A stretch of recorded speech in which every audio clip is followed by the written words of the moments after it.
museum is somebody has planted this, has downloaded some photograph from the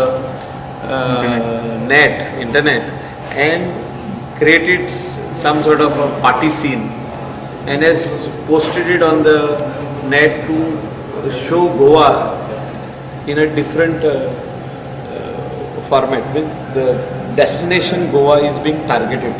Destination Goa is being shown in a wrong way, in a manner in which vulgarity, woman is shown in a very bad. We respect woman. They cannot be shown in that. So according to me, it could be an inside hand, it could be an outside hand. Somebody who is against the government may have done it, or somebody who is against the state, because we are flourishing, we are getting so many tourists, they must be doing it.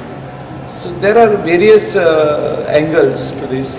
The probe has been ordered, but it is also very difficult to find out who is the source. Such type of thing should not happen. And investigation should go on till we find out the source from where this picture and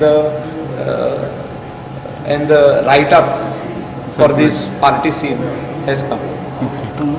एक poster viral हुआ है private party पोल party अरे mode party जो viral जाला म्हाका मेळ्ळो पळय न्ही तुमच्याच एका रिपोर्टरान म्हाका धाडलो हांवें समजो DGPक धाडलो तेन्नाच आनी ताजेर ऑलरेडी एक्शन घेवपाकूय सुरू केला एकटो आमी लोकेटूय केला खंय केला तें सांगना आतां ताका धरपाची बेगीन